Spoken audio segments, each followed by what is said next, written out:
Okay, here we go. Greetings and blessings to all who have found their way to the Zengen Collective YouTube channel. We are honored to have you join us on this journey of growth, wisdom, and discovery. Today, we are thrilled to announce a very special guest who will bring a unique and enlightened perspective to our channel. Chantelle Mayburgh, the creator of Aquarius Rising Africa, brings with her a wealth of knowledge and insight about the happenings in Africa, and we also carry that here in North America. Chantelle's deep connection to the land and her passion for sharing the truth has made her channel a beacon of hope and understanding for many. The Zengen Collective is proud to have formed a connection with Chantelle in the past, and now as the winds of change continue to blow, it's time for us to reconnect and bring her wisdom to our community. Together, Chantelle and the Zengen Collective will explore the world from different angles, offering a rich, diverse perspective on the happenings in our great global community. So sit back, open your mind, and allow the wisdom of Chantelle and our crew here at Zengen Collective to bring you a deeper understanding of our world. Namaste. Welcome to our show. Hi, Chantelle. It's really wonderful to have you here. We're so happy to see you, and we know we're here in different parts of the world. Heidi and I are here in Mexico, and Zenja and Debbie are in Oregon. And so we have you now. This is an international show. And the reason we really wanted to talk to you is because we've been out of contact for a while due to a lot of happenings globally. And we wanted to really just get your perspective on where you are now since we've been disconnected, see how things are going in South Africa, and any of the solutions that you see happening, because that's what we're focused on here in the Zengen Collective is the solutions. We know there's a lot of problems, but we really want to try to share with our viewers the solutions that can help fix some things and create the world that we all want to live. So thank you, Chantelle. I would love to hear what you have to say. Well, firstly, I want to just say thank you so much to all of you for inviting me on your show. I feel very blessed and privileged to be here.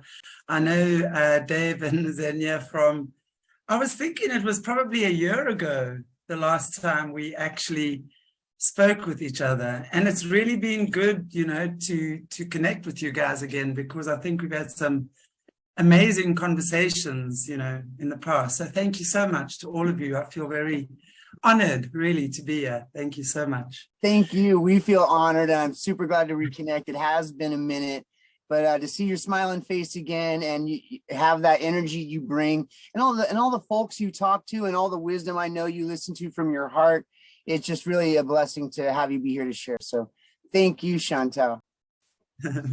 Thank you. So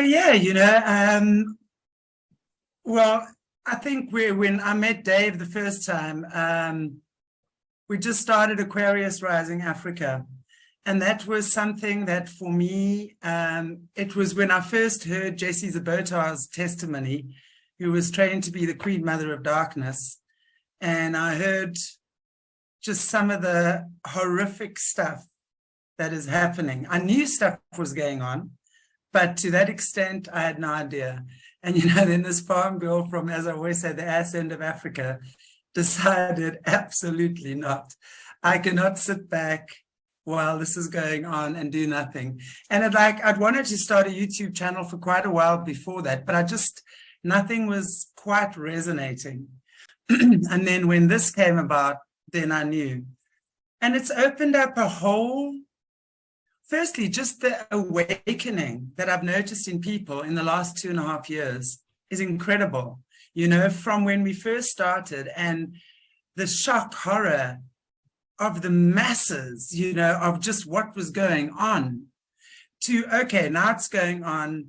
Of course, there's confusion, there's chaos. Everyone is who's black, who's white, who's up, who's down. There's so much craziness going on. But I think that's to be expected, And then, of course, in fact, a year ago, it's my birthday in a week's time. And on my birthday last year, we then launched Solutions with Aquarius Rising Africa. And that is really coming from the heart place. So with all this chaos going on, we found that there were so many people who didn't really know where to turn.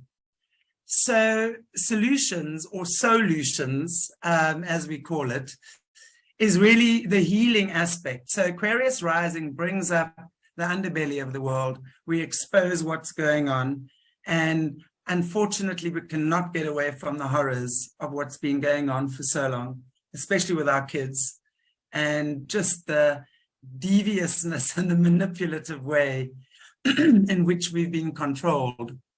I mean, there's no ways, I've got a granddaughter, there's no ways on God's green earth I can sit back and watch just us leave this world of chaos and confusion to our children. It can't be, you know. So I like the fact that we're all on board and creating solutions. And, you know, that's where I interview also people that have had, you know, lots of the SRA survivors, you know, that have come through hell and are these amazing beacons of light now, you know, and are, you know, and just the people that have spoken on our channel, the Overcomers section, just sharing and our healing that is, because the more people who speak, it's like, I always say, it's like wildflowers just popping up all over. We have a beautiful flower area called Namaqualand, and it is very well known for the Namaqualand daisies. I mean, if you go there, there is just miles and miles and miles and carpets of the most beautiful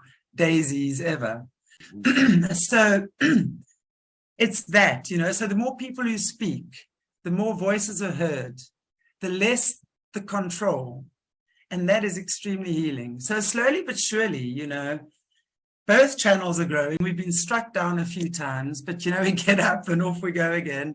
We're restricted and always in jail, and Twitter takes us down, and then we're up again, and, you know, Facebook takes us down, and YouTube takes us down, and we shadow banned, and, but, you know, we don't really care. We just do it anyway. So at the end of the day, perseverance pays, and one thing we do have on this channel is tenacity. I love that.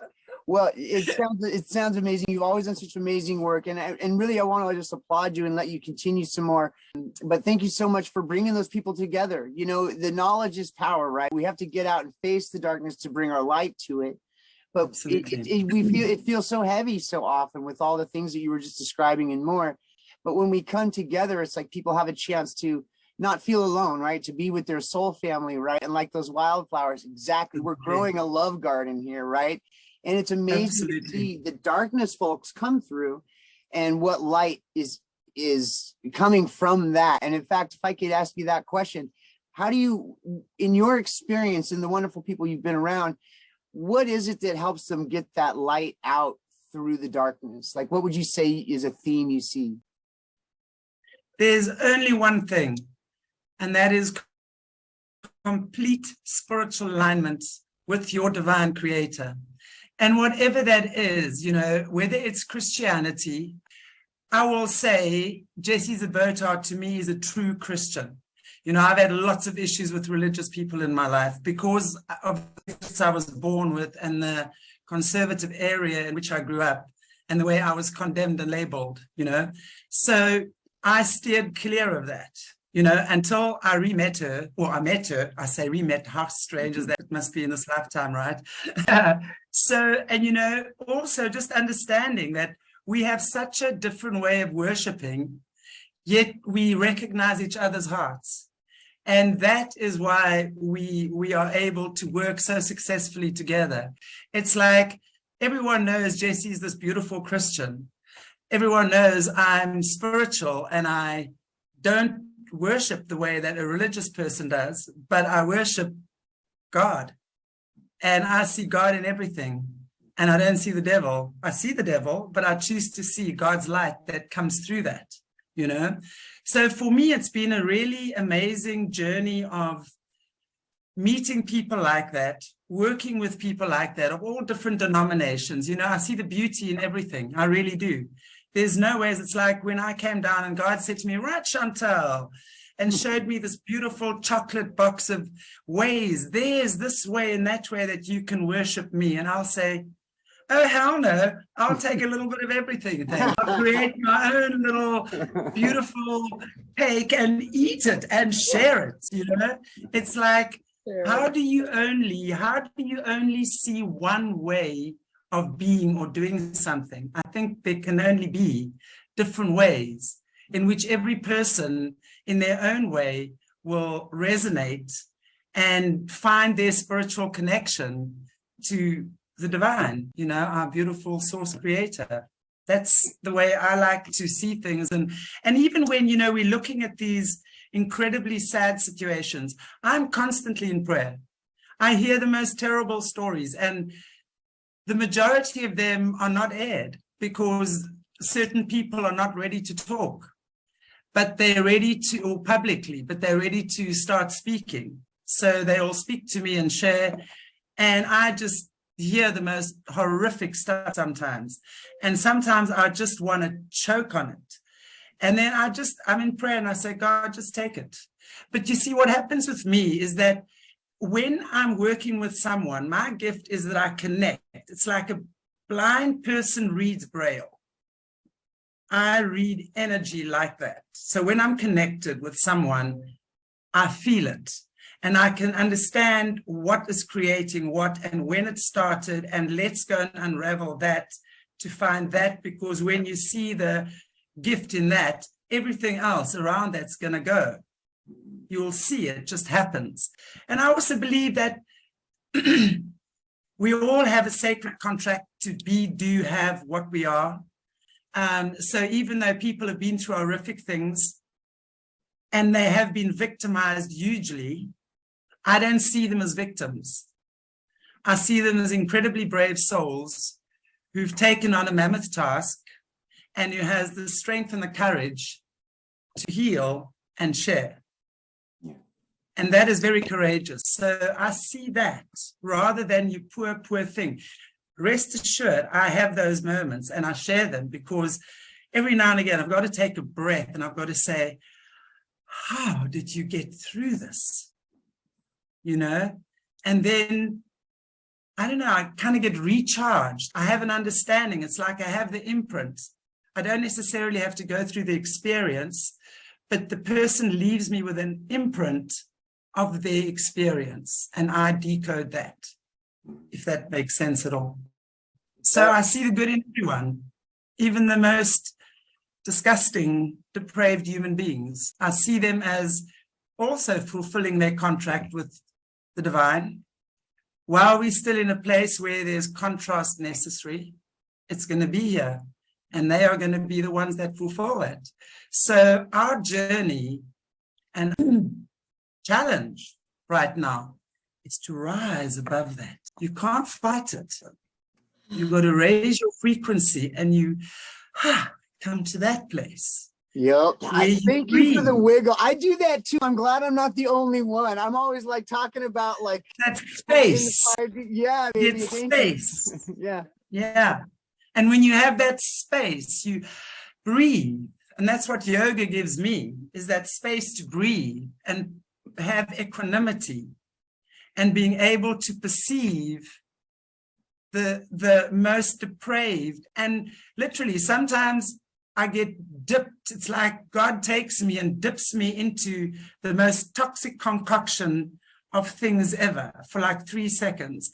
And I literally feel like I'm going to die, but I know I'm not going to die. But I know, but it's like every emotion that is humanly possible in its depraved state, interwoven into one, and I get dipped into that and get taken out, and then I get cleansed of that, and the imprint remains, and I read that. Mm-hmm. Does that make sense? Yeah. And then I can understand why they do what they do, how they do what they do, where they do what they do. And I decode that in the work I do, in the healing work I do. And that releases those energies because I've seen it now. And I know that those souls that have bound themselves to those entities are really crying to be free. And I can see that, and I don't judge it because I know that they're part of God's creation too. They might not think it or feel it or realize it now, but they are. That is just the power of love. Thank you for saying it that way. It's incredible how you hear me say it all the time, love wins, right? I mean, it's that frequency, that energy can endure that. And And I really think it's great that you have a sense of love and mercy, even for those who are in that much darkness, you know, Yeah. and also too, you're building bridges for folks between that pain and their freedom in that. Like, you get to experience that, right? You definitely are a long down the road on knowing these things and being able to shine in that space. And so I know that Dave and Heidi probably have some questions too for you, right? But I've always wanted to kind of hear your kind of gems and nuggets. Like, what are your top 2 or 3 things that you think people can do in terms of solutions, like we like to talk about, to go from that place personally, right? You have that gift and it's wonderful. How do you share that and kind of walk people, you know, across that bridge? Does that make sense? Yeah, absolutely. 100%. Start by forgiving yourself. And you'll realize when I say forgive yourself, that is such a wrong word as well, because there's nothing to forgive. See, I believe that we have come here on this planet Earth to experience the illusion of separation. The illusion of separation between man and God, male and female, yin and yang, love and fear. Love has no boundaries, but I'll use that just for these purposes, you know. So these are the things. So I've understood that in my cells. And that's why I say when people have followed the dark path, we all have. We all have. Yeah, right. It's temptation, right? Mm-hmm. At some point in our incarnations, we all have. So when I've understood that about myself, I've been some of the darkest beings around. And I found it so hard to forgive myself. And God showed me time and time again, God needed me to be that, because no one else could be that in that moment except me. Yep. And I got that. And I had nothing to forgive myself for then, because I knew it was my karmic contract with God, with this planet, with all the beings. And when I got that energy automatically disperses to everyone that it's affected, and they automatically are released of that karma that I have with them and they have with me in a negative way. It untangles, it unbinds. We understand that nothing we have ever done is wrong. I don't care. You can be right-hand man to Lucifer right now. You are there by God's grace, and you are there with your contract to God. And if we can get that, we will then understand why Lucifer is called the light bearer. Not because we want to go and sacrifice children and do whatever, but because Lucifer will show us all our human weaknesses and all our flaws. And as long as we can get sucked into that still, we've got lessons to learn there. And we're going to attract all that nonsense until we transcend it. And when we transcend it, you understand who Lucifer is. That's all I'm saying. Mm-hmm. No, I love that. And you were mentioning that you don't have to preach it out, but by holding a frequency of forgiveness, holding a frequency of presence. Am I using the right words here? Holding a heart space, right? And a unity, a oneness type of consciousness and viewpoint, that energy alone has that. The magic, the miracle is in that itself, just being there for that. Am I hearing that right? Absolutely. Absolutely. You become the presence. And it's not about being some royal bloodline that has done how many whatever. I don't even know what they do. I was born oblivious to all of that in this life. So, and I think that for me has been wonderful, because I'm like, what are you talking about? I'm like, no, that's rubbish. It doesn't happen like that. It happens like this. Don't listen to them. So I have no technical or intellectual knowledge of how these things work, but I know how they work. So, it's easy to then dissolve it.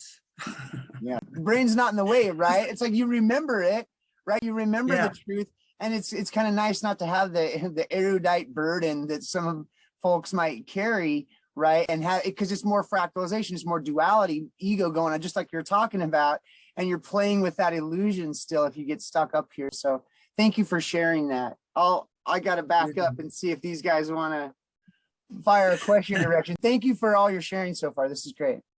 Yeah, Chantelle. you. Wow, thank you. That's excellent, excellent information for myself as well as all of our viewers. I love everything you've said.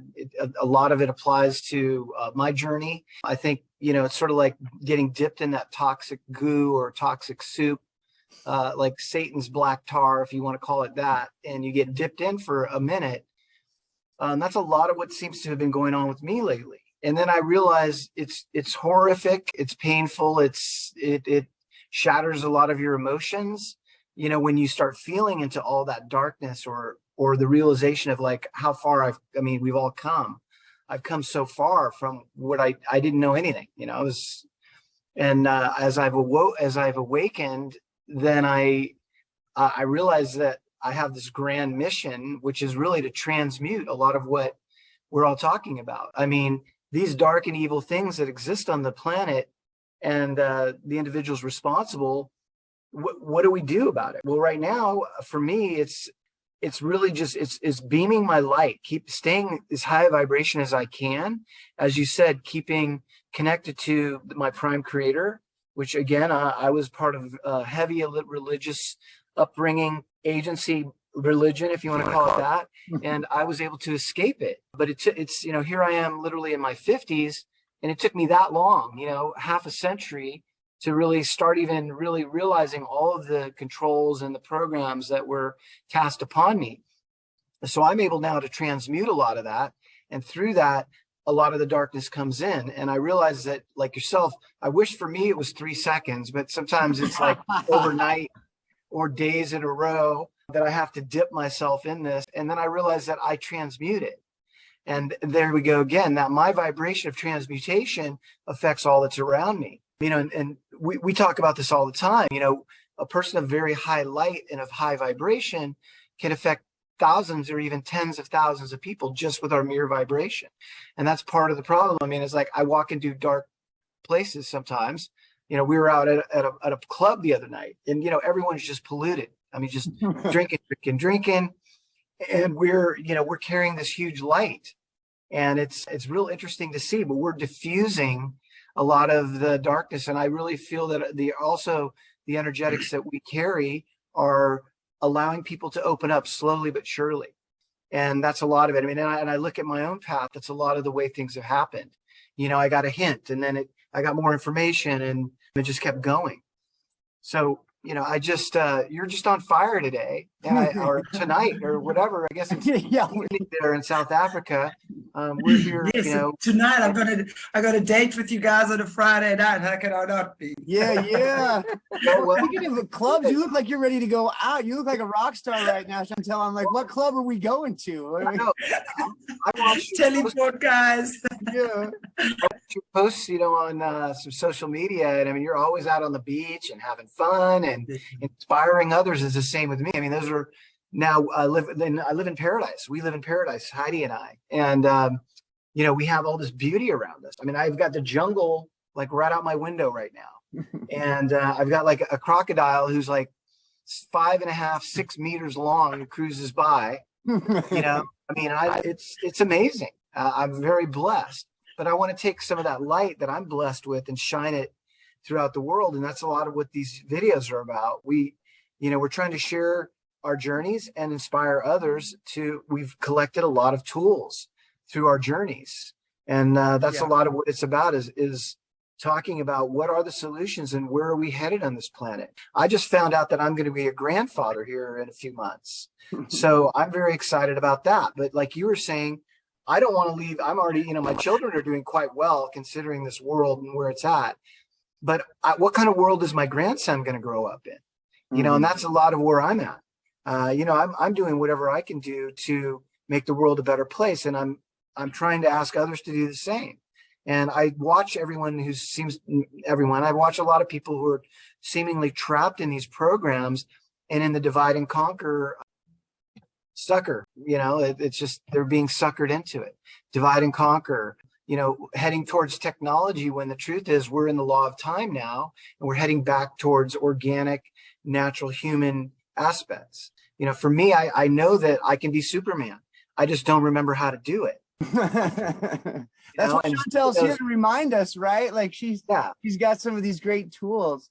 But you seem like Wonder Woman the way you carry yourself. So that's, congratulations on that. And it's cool. I love your energy is really cool. It's just then that's what it is. It takes a positive. We want to be in our joy, and we want to be in our excitement, because that's a highest vibration that's just going to equalize and remove a lot of the darkness around us. So you're a very awesome inspiration. I just wanted to know if Debbie or Heidi has any questions for you. Yeah, Divine Feminine, rock it, ladies. Do you have? Absolutely. I was looking at your YouTube channel, because there were some things like in Australia. You connect with Australia and the kids, the child survivors there. And would you tell us a little bit more about that? Yeah, absolutely. Australia, I've been also part of the channel for about, a year and a half now, I would imagine. We have a dedicated section that I call Focus on Australia, because firstly, South Africans and Australians, we have a really good rapport with each other. We're kind of very similar in nature. A lot of the South Africans, when they will go to Australia. So there's lots of international sports against each other, like rugby, cricket, athletics, that sort of stuff. So the Aussies and the South Africans, we've got a great rapport, and I've got 2 family members living there. So I've got quite a strong connection to Australia as it is. But it came to my attention how much stuff is actually going down in Australia. So they've now, I think it was in the 60s when this Tavistock mind control was banned in America and was supposedly shut down. It really, sorry, I see I've got an unstable internet connection here. Can you hear me? Okay. So, and actually that's where the headquarters, the Tavistock MK Ultra headquarters then went to. So the amount of trafficking, forced adoptions, and of course, Australia being so vast with the, huge amount of underground tunnels, we've been told. They're, down under, out in the outback where no one really knows what's going on. And, that's where a lot of the stuff then was boys that were taken into these boys' homes, either because of parental neglect, which was usually the case, and then how they literally are mind controlled. There's a prolific serial killer, Australian serial killer, Ivan Milat, who one of my survivors was speaking, was actually in this called Durrick Boys Home, where they were notorious for trafficking. All the adults were involved. I mean, they used to go to pubs and then go out there, and then the politicians, and just this whole big disgusting trafficking ring. And when they were literally mind controlling the kids as well. And Milat was actually MK Ultra'd to become a serial killer. Mm-hmm. And a lot of the Australians are. If you look at my interviews with Ash, who's also a monarch whistleblower, under severe attack all the time. You'll see Ash's got 3rd-degree burns all over his body. His father was listen to this, hang on, psychopathic, serial, pedophile, sexual, whatever, I can't remember, but he's got a whole pedophile serial killer and into pyromania as well. So I won't even talk about, you go watch the interviews because you can hear the horrors of what, and I mean, he would kill between 4 and 6 kids a year. And he fronts as a human rights lawyer.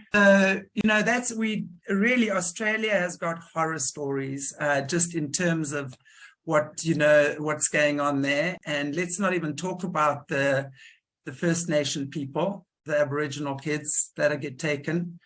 70% of the orphanages are with Aboriginal children. And of course, we know now, with trafficking and stuff like that, the Indigenous kids, especially for their spiritual gifts, their tribal connections, because they literally serve as portals to the land. And that's why Africa is so highly targeted as well, because there's lots of amazing portals here. So if they get in there, like Madonna, for example, who's now being sued by the Malawian government for child sex trafficking, sexual slavery. She's got something called an orphanage in Malawi called Raising Malawi. But if you look at pictures of her and David Banda, who's the child she adopted 17 years ago, is now become a girl. And I'll bet you anything, there's some kind of fiddling, let's call it that, going on there. So it's all of that. No, thank you. I was going to ask about thank you for sharing that. I mean, there's so much going on, and we definitely have to let folks know this stuff. But that's kind of where my question's going next is, it seems to me that this, not, in small part due to the work that you're doing, but it seems like people are waking up around the world. And I was going to ask you to address that. Like you were just saying before we started this interview here, that something like 67% of the people where you are didn't even get the vax. Right, that people are waking up to this, and so there's hope here. And people are doing something about it, and people are taking a stand. Is that what you're experiencing? Well, let's not forget that South Africa has got a very traumatic history called apartheid, and that only ended as recently as 30 years ago. I'm a product of apartheid. I grew up in apartheid. So in the 80s, what happened was they created the AIDS virus. Actually, this was in the 60s already in UCLA. Long story short, the test there, but basically it was meant to take out Africa. So they therefore then were putting the AIDS virus in the smallpox vaccine, which then took out millions of Africans over that 80s period, which was really, really a very hectic time in this country. And of course, then the UK and the US, who were the creators of this virus, then said, okay, well, and they gave, of course, this vaccine for free. But then, of course, oops, now you've got AIDS. Well, let us help you with the cure. And of course, now you've got to pay. And that's how, at the time of my research, 27 African countries had to hand over their resources to the US and the UK, and obviously China, which we all know is very much entrenched in there, because they couldn't afford to pay them back. So that's how they work here. So when it comes to taking any vaccine from the white colonizer, you got to know these guys are like, You're right. We won't be doing that again in a hurry. And also what was happening, you see, the majority of people who apparently were jabbed were white. So now you go back to apartheid times again, where they had to walk around with a pass. We called it the Dom pass. They were not allowed to be in certain areas at certain times and stuff like that. So again, in South Africa, now suddenly we now have vax passports or whatever, and you can enter the shop, and of course the majority would be light skin, right? And you can be sure no African person was going to tolerate that. So they told our president in no uncertain terms, you do that, you know what will happen. And unfortunately, we live by African tribal law here mostly, because a lot of what goes on is tribal law, behind the scenes and stuff. And even when you're looking at our disgusting constitution right now, it's really governed by tribal law, which is not a bad thing, but it's got to be done in a way that it's fair to all, so there can't just be one favored and not the other. And that's what that really is about. So that's why 69% of South Africans apparently refuse to be zapped. But what happened after that, literally, and no one actually spoke about this, and no one has spoken about that except me, because I connected the dots. And I said, did you notice that within 2 weeks of them ending lockdowns, and they were forced to end our lockdowns, we were the last to have lockdowns, okay, ended, if you look at the whole globe, because there was more than 1 million pages of court cases against the South African government, which they, of course, were stalling and stalling and stalling until they could stall no more. And then, of course, literally one day to the next, everything was gone. All the lockdowns gone, and everyone's celebrating. Within 2 weeks, we started getting the most hectic load shedding. For a decade, we've been getting load shedding, which is power cuts. But, you know, nothing on the scale that it is now. And literally, our economy is being crushed in that way. So we're in a deep energy crisis here right now, because like people, you know, when you're getting between 8 to 10 hours of load shedding a day, you've got to switch on and off. People's equipment, their machinery is breaking. I'm hearing now websites are crashing, you know, and it's very dangerous, you know. So, and we're hearing that our president has taken a deal worth something like 7.5 million or billion. It's probably billion, knowing him. I'm not sure if it's a M or a B. Does it really matter? From the Rockefeller Foundation, and they're now starting these green energy, whatever it is they do. And as far as I know, it's these turbines. I don't even want to look yet. I have this stuff, but I can't actually bring myself to look, but I will. But I do know where it's been banned everywhere else in the world for whatever reasons. But, you know, yeah, they're now doing it, you know, and that's apparently what we're going to be. That's why they're crashing our economy with the power. But of course, you got to look at the history as well. It was built by Cecil John Rhodes, the initiator, the original colonizer. And it was really before the ANC took over 30 years ago, 70% of our country did not have power. So it was really just built to supply the elite of the country, those who could pay, the white skins, in other words, you know. So there's lots of other stuff going on. And of course, the whole political thing, because some of the townships don't pay, and their power's on all the time, but they're doing that for the vote. So it's just a disgusting, you know, it's the create the problem, create the solution, get paid on both ends. Classic, right? I mean, and you're just sussing out, you know, their playbook, and yeah, they're not that creative, right? But they're very effective. Yeah. But it sounds to me like people are at least awake to it, and they're taking stands that you know, in whatever way they can. But I'm also hearing that there's not necessarily solidarity by the people on how they want to approach it, or they don't necessarily have a unified pathway on how they want to take things next. What are you seeing there, or what would you recommend?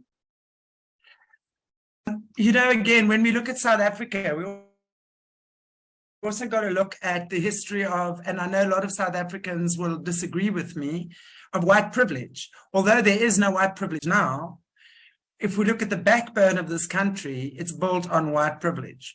So up until pretty much the lockdowns began, the white people in this country never ever had to stand up or riot or fight or for anything. It was handed to us. So it was the easy peasy thing. You know, we're complacent.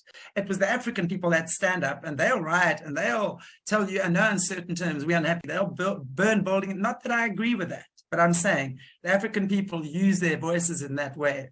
White people never have in this country until lockdown came. So definitely there's a sense of complacency, but definitely more and more uprising as well, you know, in terms of, and you know, definitely in terms of solidarity between, and I think if anything that this past 3 years has given us as well, definitely it's a sense of solidarity between the races. You know, we're realizing more and more African people are realizing just how corrupt their government is. And of course, when we look at that, we look at the African culture, which honors the elders. Our constituency is they're all like 70s and 80s. I mean, they're geriatrics. They should be on retirement, years, decades ago. You know, there should be youngsters in there. And there are so many amazing progressive youngsters in our country. They've got incredible ideas. They're businessmen and they're for the people, you know, and they're not excluding the white aspect. You can never exclude the whites out of this economy. You can never, and whether you like it or not, you've got to integrate that. We've got to work together. And so there's lots of brilliant black youngsters that integrate with the white youngsters, and they are really truly looking at building a future economy for us. But the thing is, we really have to get the devils out. And Africa is seeped in witchcraft. It is seeped in blood. And we have to clear that energy first. We've got to uplift all this horrible stuff that's been going on for so long, and the hidden stuff, and we've got to heal from it, you know, and not hide. We can't just replace one narrative of oppression with another. It doesn't work, because it's not the white people that are being oppressed, it's the African people. They're poorer than they've ever been because of the corruption that goes on. But it's an amazing time, you know. I see so much opportunity, and I see so much people doing so many amazing things that there's no ways they're going to knock us down. They won't. Good. There's just no ways. It's a tough time. We're safe. You know, there's lots of amazing human beings on this continent, not just in South Africa, but the entire Africa, and who are speaking up and are using their voices and are starting to say no, you know. So it's, in that way, it definitely is, but it's always a painful birthing process. Birthing something is always painful. Yeah. You know? Let's hear it for the youth, man. Everyone's going through that spiritual puberty right now, that I like to say. And like Dave was talking about, the transmuting it. And these kids, man, they're doing that work. Heidi, I see you have something there, my dear sister. Looked like she was smiling, like she wanted to fire something in there. Well, just enjoying the conversation. Nice to meet you, Heidi. Thank you. I heard your voice. Thank you, Chantelle. I really appreciate your words. So, yeah, I just wanted to say that I definitely resonate with what you were saying earlier, you know, and it sounded a lot like the Course in Miracles. I studied for years with the, you know, forgiveness, and that there is no reason for forgiveness. So I appreciate that. And talking about the load shedding, you know, we have a few contacts that are in South Africa right now, and it's funny because I belong to a group where there's probably about 4 people on there from South Africa, and their spirits are just, you know, brighter than bright, but they're talking about, I think they're up to 12 hours. I think they're 12 hours without power. Yeah. And I'm really curious because, you know, I freak out here when my refrigerator gets, you know, I'm out of light for 1 hour. So can you just like tell us how on a daily basis you survive? Like, how do you do it? What have you had to adapt to? What have you had to work around? Yeah, I'm glad you asked that question, because it's a very important one. Well, thankfully, what they do is, you know, we have different stages. We'll have like stage 1, stage 2, stage 3, stage 4. We are currently on between stage 4 and stage 6, which means we get load shedding anytime between, and they usually give it to us in 2-hour increments. But when we go to stage 5 and 6, then you'll have 4 hours at a time as well. And of course, then that really becomes problematic. But you know, the one thing for sure is that you learn to adapt. You know, you kind of learn to, like now, no, tonight I've got load shedding at that time. So I'll make sure that things are done at a certain time. And, you know, I've got a UPS, I have a ring light. So if I've got like evening shows and stuff like that, you work around that, except of course when it's like for an entire day or whatever. And like now, when it's becoming more and more problematic for the country as a whole. But what it's really also taught me is to just down tools for a while, you know, and to just sit outside for that time where for a time you will still have internet and stuff like that, so you can do, if you've got work to do and stuff, you can still do it. There's still time, as long as it doesn't get excessive. But that's why I say, and when we start, sit around a table with each other, play. We used to play donkey and old maid. I mean, I think about myself as a child. I never had TV until my father got a TV. I think I was nearly 17. I didn't grow up with stuff like that. We used to sit at the fireplace as a family and have dinner and play all sorts of games. I remember my dad would be reading his magazine and, he'd be telling me interesting stories. I idolized him. So I was always there digging around in his magazine so he could read things to me. The rest of the time, and we'd be fighting or someone's cheating in a game. Monopoly, that's what we need to do, Grow your own food. Even if you live in an apartment, get a little pot with potting soil and grow a couple of tomatoes, start becoming more connected to life. Stop being so obsessed with being online all the time. When you are in faith and in trust, God provides. It's as simple as that. You will get the right thing at the right time. And I also think, it's given us the opportunity again in this country to unify. We're growing veggies now. We're sharing with each other, we coming together. It's like load shedding. Okay, come to my house. We're having a sundowner with candles. Mm-hmm. So you can't work anyway. So come, let's connect. I haven't seen you for like 6 months.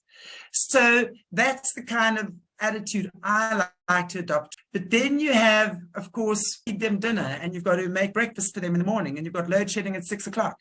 It becomes really a pain in the ass. It really does. And I understand that there's a lot of frustration. But I also understand that that's an opportunity for people just to settle down, and just to reconnect with God, with nature, with each other, with the family. I see that a lot. I go for walks at that time, if it's in the evening, I'll go for a walk on the beach.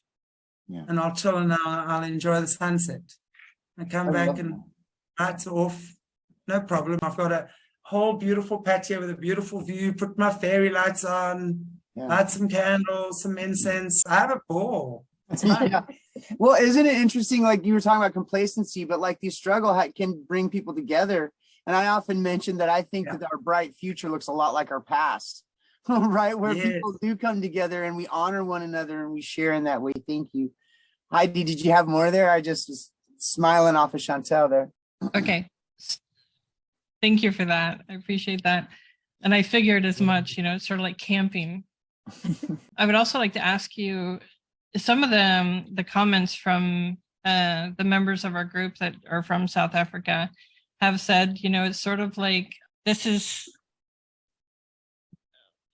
like, you have to like destroy to rebuild, right? You have to like totally destroy something to rebuild it, or not totally destroy it, but you have to destroy it to rebuild. How do you feel the load shedding, like from a spiritual point of view, how do you feel that changing South Africa? Well, I always see opportunity in everything. So as much, I understand, that's why I say it's all well and good understanding or everyone complaining and freaking out because, oh my gosh, it's that stage of initial, it's like everything starts crumbling down and you're kind of looking up and you need to know in which direction to go. So I think for a lot of people, there's that right now. And I think also the past 3 years have also been about that, because with so many lockdowns and not being able to work and stuff like that, there's definitely been that. So it has absolutely changed, I think, and should change in the sense that whatever we're breaking down, there's opportunity. This country, this continent has so many opportunities.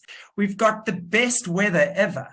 So even though right now, maybe there is this nepotism and the concoction and the corruption within the government, I know all solar plants and stuff, you know, they've been shut down. Any opportunity to do that, the government just shuts it down, stuff like that. But the time for that will change too. The more the people wake up and the more we start saying no, and the more we start becoming self-sufficient and self-reliant and digging into our creative energies and our creative spirit and remembering what we're capable of, you know, then we don't rely on others to make our lives good. We've relied on the government for way too long. We've got to realize by now, these governments are not on our side, you know. We've relied on them and turned a blind eye to their atrocities because it's just easier not to create havoc, you know. I'm one person against them. Everyone thinks that. But if one day we all woke up and said, hey, let's just not do it anymore. Yeah. All the neighbors just said, let's just not do this anymore. I don't know one person who trusts a parliament member or a government official. Yeah. Yet we trust blindly when they pass laws. Like, how is that even conceivable in our minds? So, you know, we've got to really get out of that. We've got to wake up. I had a very, very interesting conversation today with a Kenyan man, and I'm so happy to meet them because they are also now starting to speak about that side of things, which is incredible. And he said to me, and he's an ex-pastor doing deliverance, you know, and stuff like that. And he said to me, one of the reasons, and because my question was, you know, African people just have got to, you know, the first people have got to stand up and they've got to say no. And why have they lost their spiritual roots recently? And he put it very beautifully for me. He said, part of the spell casting with colonization is that the African people forget who they are. Oh. Because they are of the most, I just got goosebumps, because they are of the most powerful. They talk about the black gene, which is from Africa. And of course, that's the thing that they want the most. We all come from the black gene, actually, all of us. If you look at history, the Khoisan or the Bushmen have got the oldest DNA on the planet. So every tribe is actually originated from here, according to what we're looking at. I mean, I'm sure there are people that can argue, but that's what we're hearing. So that's what I'm saying. You know, when we understand our heritage and we understand that the reason why they choose the onslaught on humanity is because we are so powerful. It's because we are so creative. It's because we are so amazing. They've told us that we're nothing. They've tried to tell us we're cattle, and cattle are amazing. They've tried to make us into believing we are these stupid humanoids that can't think for ourselves. Mm-hmm. And they do so all the time through this bombardment of TV and media and fashion and music and movies and dramas all the time, a drama somewhere, and all the time on someone's TV. Jeez, and you said it's the easy way, and right, the people want the easy way, and it's a lot of times it seems like the only way, right? Like you said, with the bombardment of everyone, and but you're right. Sometimes you don't want to wake up. It may not be the easy path, right? We want to keep hitting snooze, but like you said, nobody trusts these guys. So why? It seems like obvious, but like you answered it right there, because it's difficult. It's challenging to go out of your comfort zone, even if you're not comfortable. You know, people would rather endure the painful malaise of what they know than often have the bravery, right, to break free. And just like you said, I think this is so huge. We're getting to a little past an hour here, so I want to like say my last little bit and then maybe hand it off. But what you're speaking to is something that just really resonates with me all the time, is giving people their power back. I don't even give, it's not mine to give, but reminding people, being that divine mirror for folks, reminding them of their angel, reminding them of what they are, who they are, and trying to hold that frequency right? So that they can share that and we can all grow together in that. Once folks recognize their power, we're not cattle, right? Unless we have free will. I can, with my free will, choose to be led around like a sheep, or I can use that free will to stand up and spread my angel wings and go to the highest frequency possible and do everything in my power to change me, right? So that I can be a healthy cell in this body, that I can be the perfect puzzle piece in this big grand artwork, you know what I mean? And slide in where I belong. I just think that's super important, that it starts with soul development, self-empowerment, and we have all these other wonderful angel mirrors around us to remind one another. So I know we're getting towards the end. We'll have to do some more of this, but thank you for being such an angel, Chantelle, and shining your divine mirror at us right now. This is super fantastic. I could talk to you all day, or listen to you all day too, either one. Yeah, we'll have it your way. But I'm going to pass off it here to these other folks, and just I really want to honor that and say thank you so much for your sunshine. Mwah. And I love all your friends in South Africa and our friends in South Africa as well. Dream big, love wins. And next time we can talk about the Soul Kids School, so that we can talk more about that positive solution there. We'll do a whole kids show. Absolutely. That'll be amazing. I just want to say something which is so important for healing.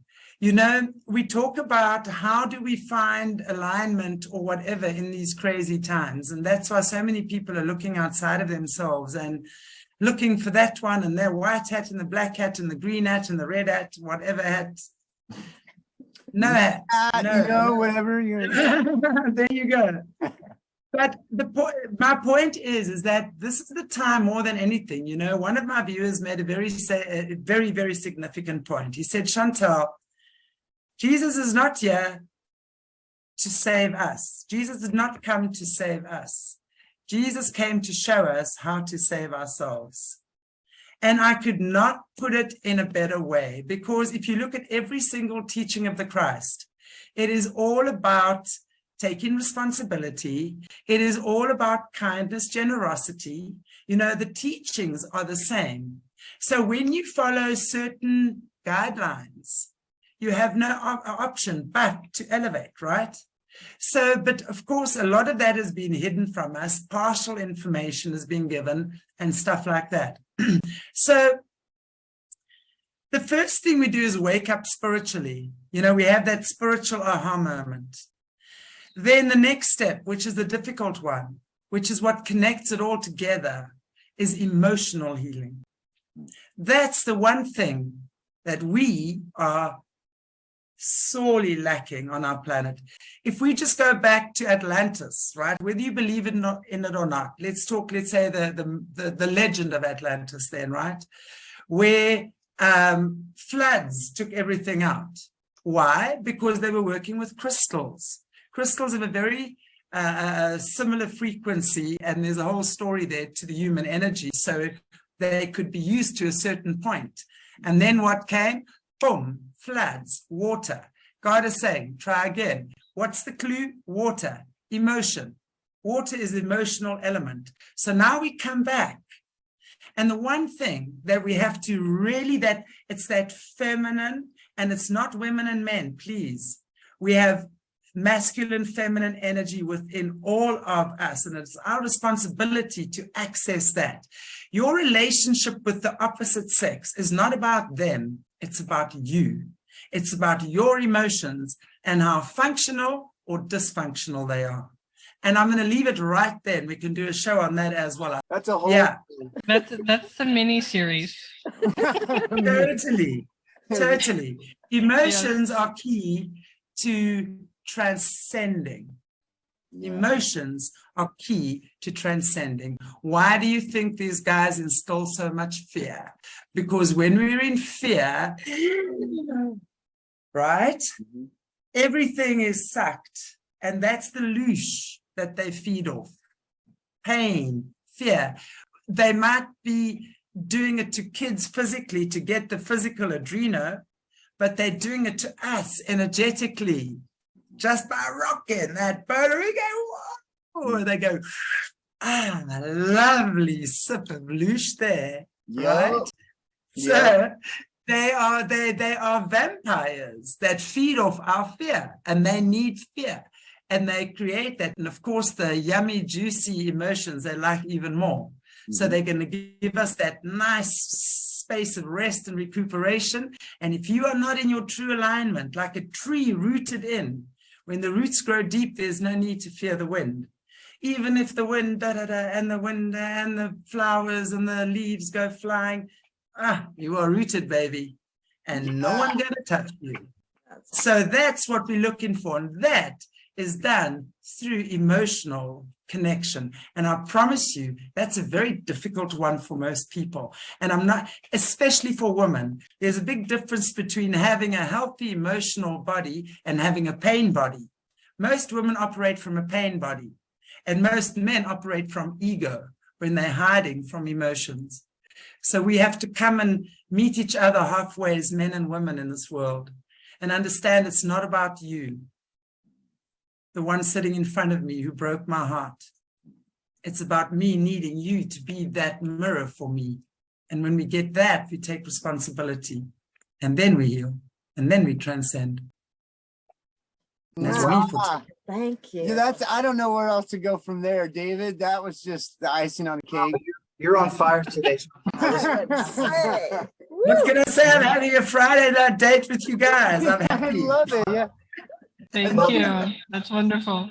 Bilocate here and we'll have ourselves some dinner. This is going to happen. I feel like we're going to be there soon enough, or vice versa. Right, David? We'll get there. It's happening. Thank you, Chantelle. I guess, hey, we are here in about an hour, and we really appreciate your time. Thank you from all of us here at Zengen Collective. We really love to do an interview with you on your show. Please find some time, and we definitely want to have you back as well. So it's really great to reconnect. Thank you for all your beautiful wisdom and intellect, and sifting through all of these things to find so many great answers and so many good ideas on how to transcend this planet. So, hey, love and light to you, and thank you. Namaste. Thank you very much for everything, and we will see you guys all soon. Thanks for joining in. Have a good evening. Have a great evening. Thank you so much. Cheers, guys. Cheers.